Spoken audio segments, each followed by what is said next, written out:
Hello guys, কি অবস্থা তোমাদের? কি করছো সবাই? কেমন আছো? চলো আজকেও তোমাদের সামনে ভিডিও নিয়ে চলে আসলাম আমি। আজকের ভিডিও হতে যাচ্ছে গাইস বিটিএস। তোমরা তো থাম্বনেল দেখে বুঝেই নিয়েছো।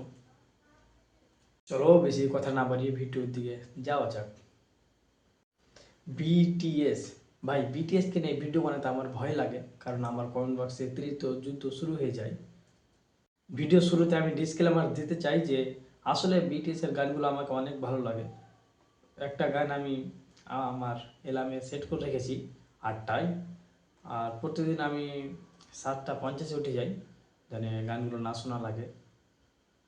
না মানে 10 মিনিট আগে উঠে এই কারণে যে পুরোপুরি যেন শুনতে পাই গানটা, তার জন্যে। না আসলেই বিটিএসের গানগুলো আমাকে অনেক ভালো লাগে। তোমাকে কেমন লাগে সেটা আমি জানি না, কারণ আমার রুচি খারাপ। আরে না, মজা করছিলাম। বিটিএস এর মেয়ে ফ্যান তো ভাই, তাই ট্রোল সার্কেল এগুলো কিছু বুঝবে না। আর যে এটা বললাম এটাও বুঝতে পারবে না। তারা কিছু কিছু কমেন্ট করেছে, প্রতিদিন আমি ভিকে অনুভব করি আর নিজের আমার বিশ্বাস একদিন জংকুক বাংলাদেশে আসবে এবং আমাকে বিয়ে করে নিয়ে যাবে। বিটিএসদেরকে আমি জীবনের থেকেও ভালোবাসি। বিটিএস ছাড়া অন্য কাউকে বিয়ে করব না।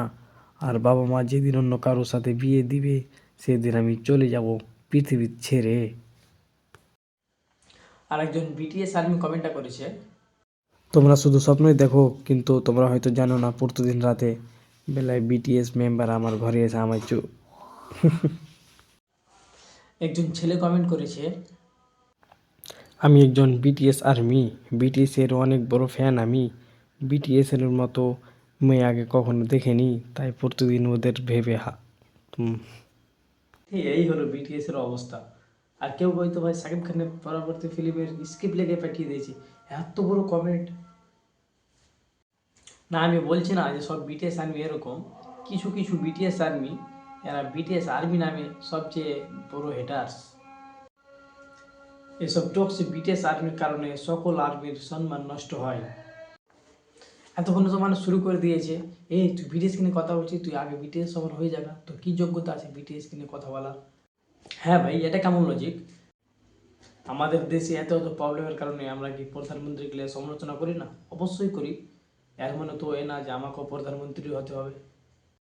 এই লজিকটা এই জন্যই দিলাম যে আমি জানি যে আমি বিটিএসের জায়গায় কোনো দিন যেতে পারবো না। তুমি ব্যাক কমেন্ট করেছো না, তুমিই যেতে পারবে না।